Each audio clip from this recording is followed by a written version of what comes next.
There is lessons that I have learned the hard way, and I would literally pay millions to have these lessons earlier. And in this video, I will give you these exact 3 lessons that I've learned over years of misery and hardship. They will help you to scale, and they would have most certainly helped me to scale if I would have known them earlier. Lesson number 1 is to turn your problems from what and how problems into who problems. Because let's be honest, most of your problems can be solved by finding the right who.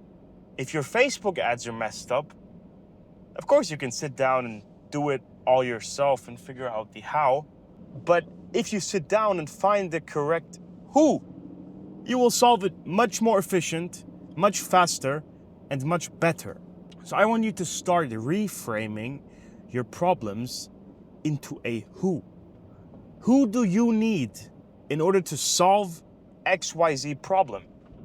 Because this will make your business much more scalable, because not everything is dependent on you.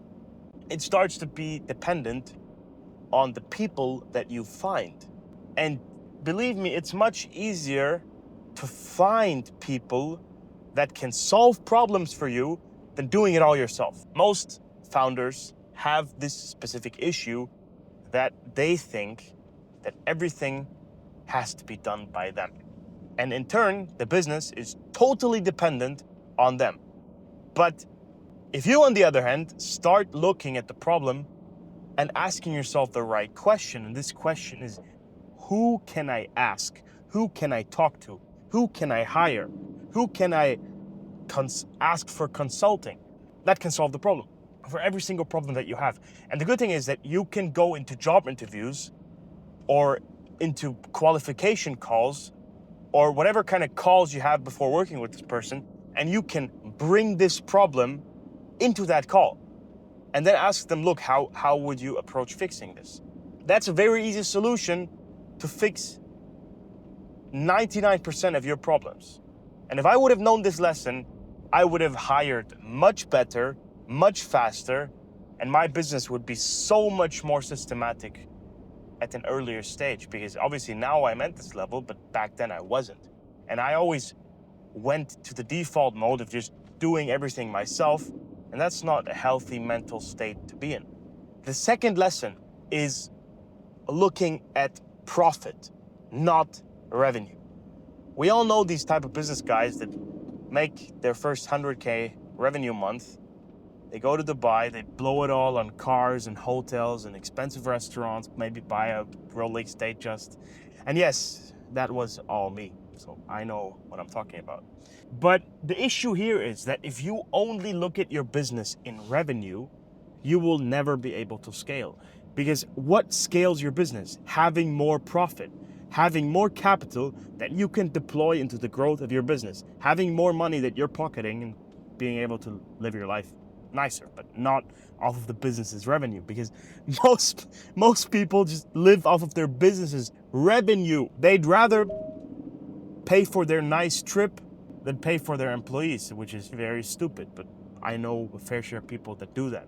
So you have to start looking at your business in the metric of profit. At the end of every month, you look at the profit that your business generated. Don't boast yourself up with your revenue numbers. Be brutally honest with yourself and optimize your profit. Hire accountants, know your numbers, have sheets, whatever you need to do it. But stop just jerking off over revenue, because that is very, very, very, very dangerous. And I've done it in the past, and I've learned from it.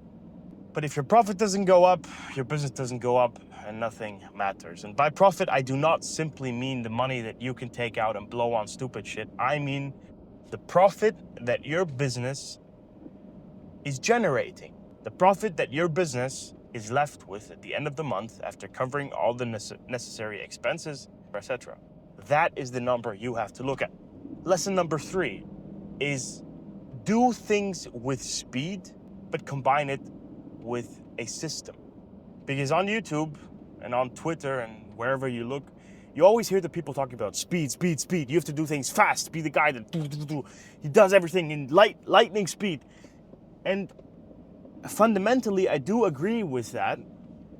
But honestly, that's not all to the truth. There is more, because if you only do things fast, you will be hectic. If you do everything in lightning speed, you will be very, very hectic, and you will not completely finish things. And then you will have something done at 95%, and then a week later you have to go back and complete the last 5%. And in the end, it ends up taking double or triple the amount of time if you would have just done everything with speed, but also following a system. So what does this mean specifically? I want you to implement speed and really locking in when you know what you have to do. But don't just run blindly into the battle. I want you to look at things and build a system behind it and think systematically. And I totally think that if you know, and we all know this feeling that you have this tingly feeling in your masculine body parts, that you know what you should be doing, but you're not. And here I fully agree that you should do it with speed. You should act on that and you should get your stuff done. But just doing everything fast and hectic is not the solution, because you still need to use checklists. You still need to debrief whenever you did something. You need to analyze, what did my actions result in? And you should not just keep running and running and running. You should, at some point, also take a step back and think, was this really smart or not? Could I have done it better, not only faster? And by this, you will combine the use case of both of these elements. You will have speed when you need it, but you will also be systematic. Because I see most people are stuck on one of either ends. Either they are doing way too hectic and never really completing anything, or they are over planning and being over systematic and making a 10-page Google Doc for literally everything that comes up. So be somewhere in the middle. When you know that you should be doing X, do it fast. When you don't know, use a system to find out what the X is.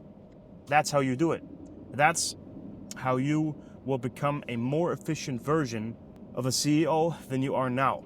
So now you know my biggest 3 lessons that would have made me millions and millions and millions if I would have known them earlier. And this is not clickbait. I full-heartedly mean it, that if I would have known these 3 things in the form I do now earlier, I would be so much more successful. Because yes, I caught myself for a very long time not looking at the who in problems. I caught myself not looking at my profit. I caught myself doing things overly hectic. This is all coming from my pain and my experience. And I really hope that you can make use of this and avoid these 3 mistakes, or learn these 3 lessons through this video, and not by learning it the hard way. And also, please let me know what you think about these car rant videos, because obviously they're not hyper edited. They don't have a script. It's just me, the camera, driving in circles. So let me know what you think of these videos, and I will hear you in the next one. Peace.